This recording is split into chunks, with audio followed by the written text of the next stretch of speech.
SNK Neo Geo. It was a powerhouse of arcade technology at its original release in April of 1990.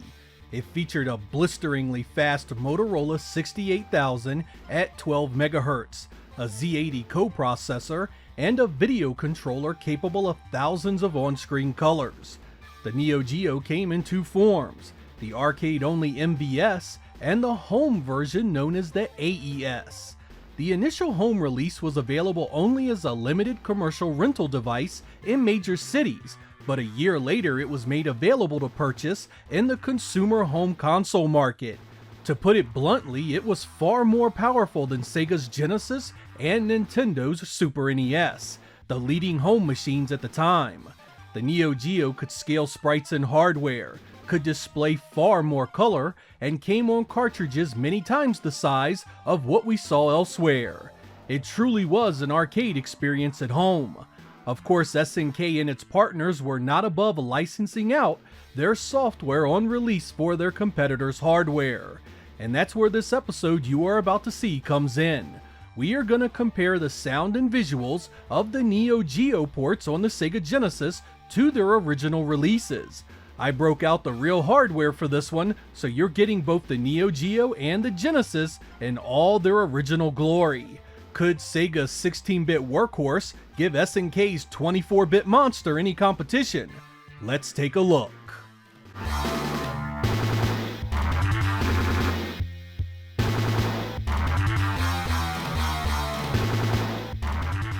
Super Baseball 2020 was an interesting one because it always had the best chance of doing well on the Genesis. This was released in 1993 and published by Electronic Arts, a port of the 1991 Neo Geo game 2020 Super Baseball. As you can see in the side-by-side here, the Genesis does an impressive job with the sprites and animation. The field retains the overall look of the Neo Geo original, though you can tell the color takes a hit with the much simpler heads-up display. When the outfield comes into play, you'll notice some larger differences. Most of the writing on the various zones is missing on the Genesis, and the crowd lacks the same level of animation. Sound, of course, is another area where the Genesis version sees some noticeable cuts. Gameplay seems to retain most features of the Neo original, however. Power-ups, obstacles, pitching, hitting, and fielding all feel strikingly similar, and it's easy to go from one to the other without feeling like you're missing something. I think overall this is a very impressive effort by the developer NewFX, who also handled Crew Ball for the Genesis. This is particularly impressive given the fact the Genesis release was a mere 16 megabits, only about a third of the Neo Geo's 46 megabit original. By keeping the sprite size and much of the main stadium intact, the faithful gameplay is allowed to shine in a way that makes this one of the better home ports of that time. I'll leave you now with some music examples so you can hear the differences for yourselves.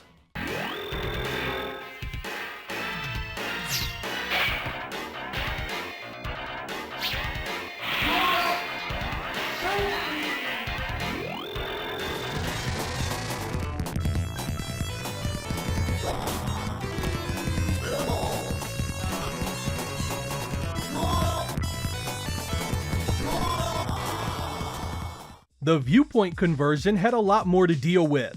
There were tons more sprites and animations to consider. To add to the challenge of this port, the nature of the assets also meant the color would need to be scaled back heavily. When viewed together, it's easy to see where the cuts were made to get this on the Genesis. Many of the sprites remain large and fairly well animated, but that color difference is stark and unmistakable. The Genesis also has a much harder time handling the performance of everything that's happening on the screen, resulting in some significant slowdown. The original Neo Geo version was a very difficult game, so this may seem like a positive to some, but I can't say I want to play this in slow motion either way. But for everything that it lacks, the overall quality is still impressive, considering the Neo Geo original was a whopping 74 megabits. A huge difference compared to the Genesis cart that was just 16. This was handled by American Sammy and Nexus Interact, resulting in a release only seen in the United States in late 1994. There is a fair bit of difference in the audio presentation as well, so let's listen to a few examples.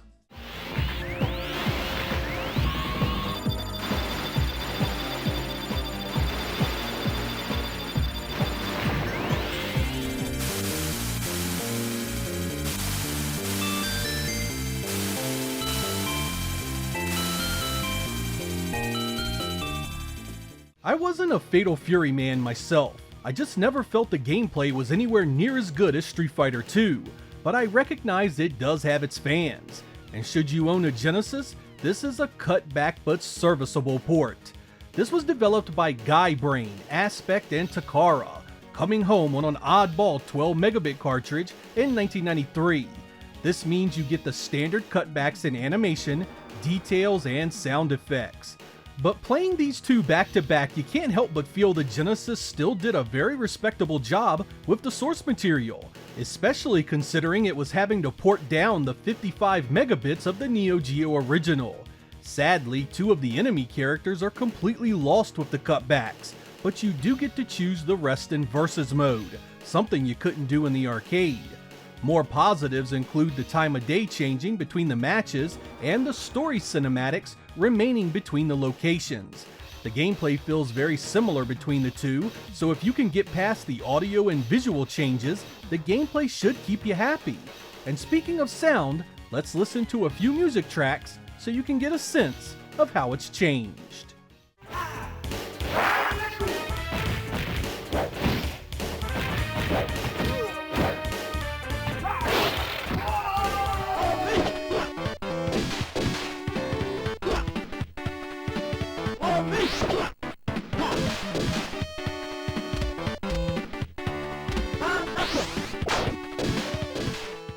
As decent as the first Fatal Fury was on the Genesis, 1994's Fatal Fury 2 trumps it in pretty much every way. Now on a much larger 24 megabit cartridge, Guy Brain and Takara had a lot more room to do the arcade version proud. It carries over the base gameplay model that is quite a bit better than the first, and even includes a speed setting that wasn't even in the original Neo Geo release. After spending some time with them both, I have found that many of the same strategies work between the two, and most of the moves landed similar in feel. Voice work is weaker on the Genesis, and you do of course get the expected cuts and animation and background detail. Those backgrounds do retain the time of day changes and many of the more prominent set pieces, so they aren't bad looking at all. I'd argue this is a significant step up in quality over the original effort, and it includes a survival mode if you want something different to get away from the story. You won't be getting these two confused with one another, but fans of the Neo original should be happy enough to squeak out some enjoyment from the Genesis version. I again leave you with some audio so you can hear the differences and how things sound.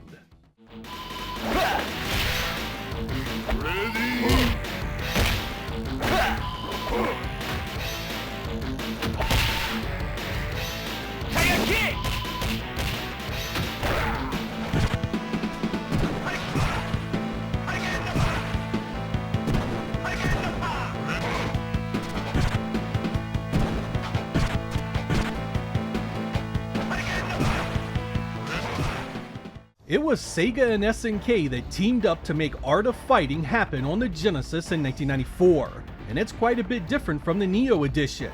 First, and unsurprising, the zoom feature is completely absent in the Genesis release.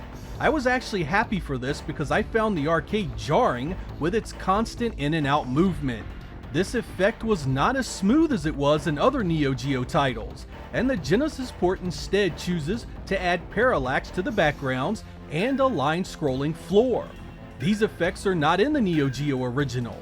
Since the zoom is gone on the Genesis, the developers chose to keep the sprites in a much smaller state, so a side-by-side can be stark.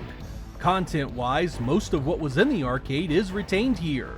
You still get a story mode with cinematics, and you can still play as the enemy fighters in versus mode. Gameplay feels similar, though the lack of the zooming effect definitely impacts the pacing of the two, if you're expecting it. Sadly, much of the sound presentation is altered or completely removed here. Even the Japanese and US versions of the Genesis game have a number of differences.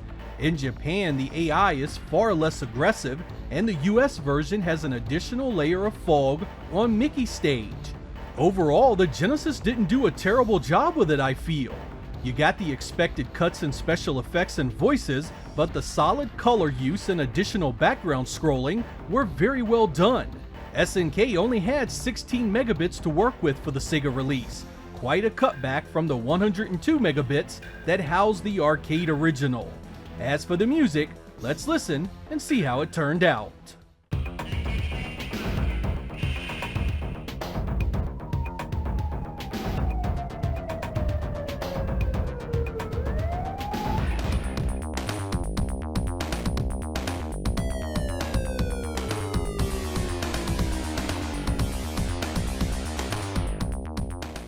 Sega internally developed and published World Heroes for the Genesis in 1994.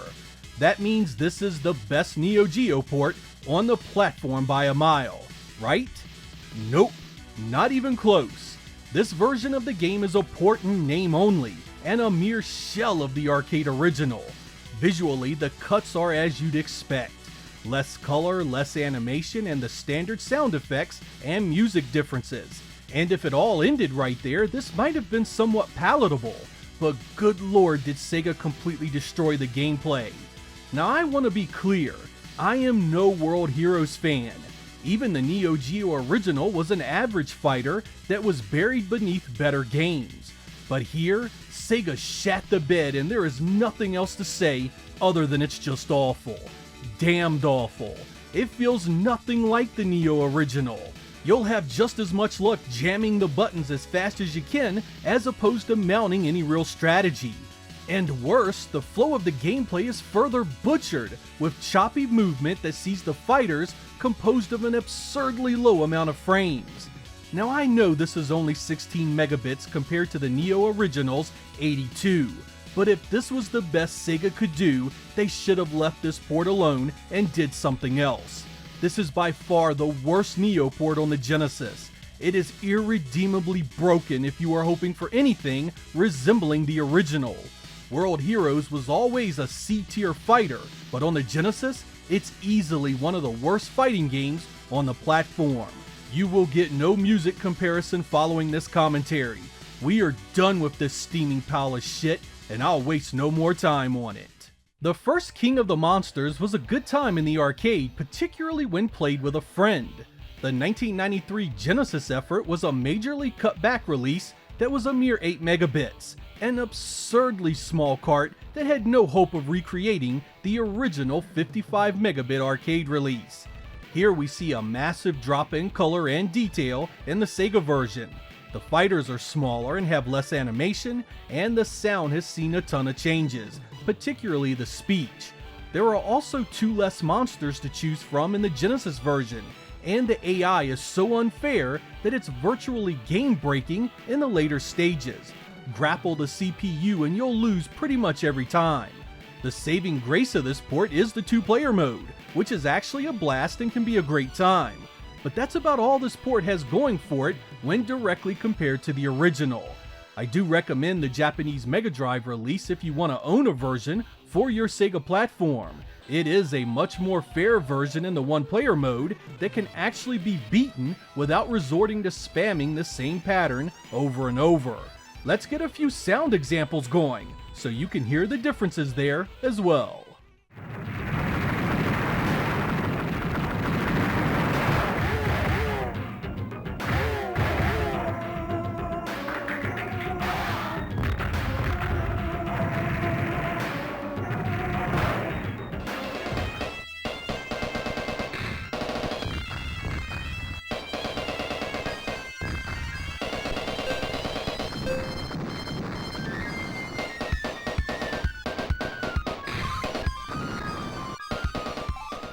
King of the Monsters 2 on the Genesis gets a 16 megabit cartridge and a radical redesign in all areas of the game, courtesy of Takara and a developer called B-Top. Gone are the beat-em-up elements from the arcade, with a new focus on how the first game played. It's now pretty much a one-on-one contest, and you can choose any of the monsters, something you couldn't do even in the Neo Geo version. Each monster has been given a new set of fighting game style moves that pretty much changes everything about how it feels and plays. Of course, the graphics and sound again see some major downgrades from top to bottom. The Neo Geo version was 74 megabits, so you know the deal. The stages aren't as detailed, there's far less color, everything is smaller in comparison, and the sound and music is quite a bit weaker. Frustratingly, the AI is again immensely unfair in the single player mode and borderline unplayable when grappling. This leads to spamming long range and projectile attacks over and over to get anywhere. That leaves us again with the 2-player mode to save the day, and with a friend, this is so much better it's not even funny.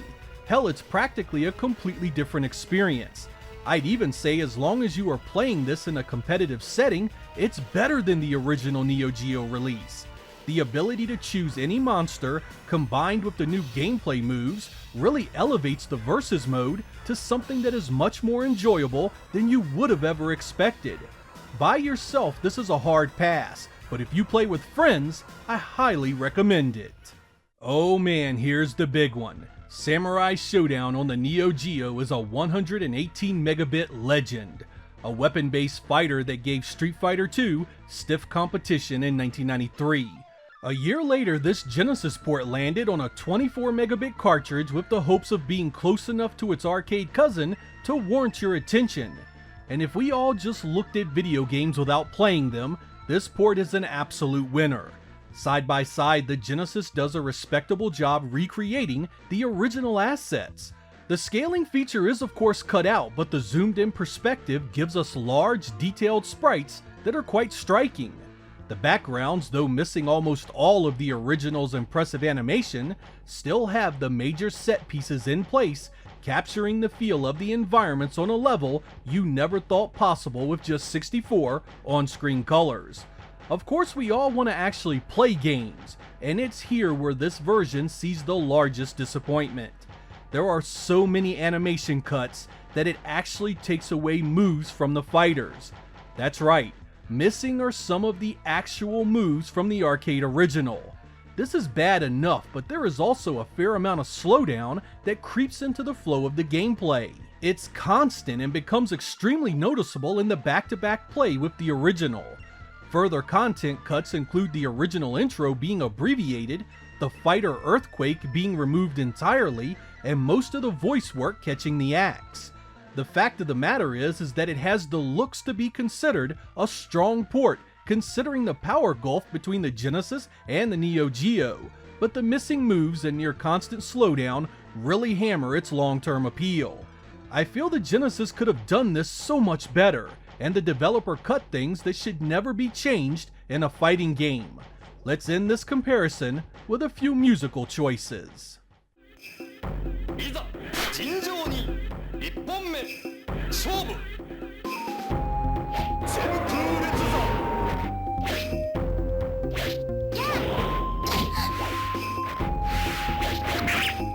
尋常に勝負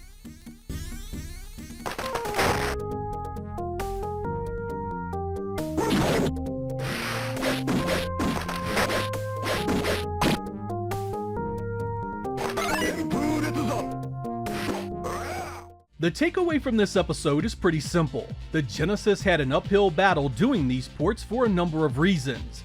The Neo Geo was simply a lot more powerful, and the cartridges the Genesis used were so much smaller.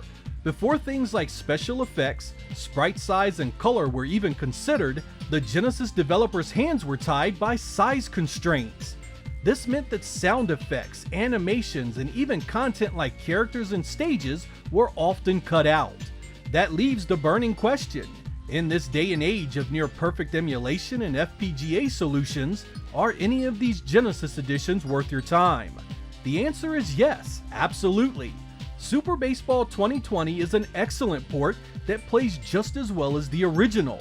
King of the Monsters 2 is basically a brand new game specific to the Genesis that really shines in multiplayer.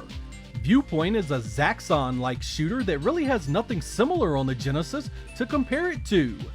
If I had to recommend one to avoid completely, it's World Heroes. it really is a terrible showing that plays nothing like it's supposed to. For those of you that have access to a Sega CD or some way to play its games, there were a number of Neo Geo ports there as well. Fatal Fury Special, Samurai Shodown, and Sengoku are worth checking out if you're curious.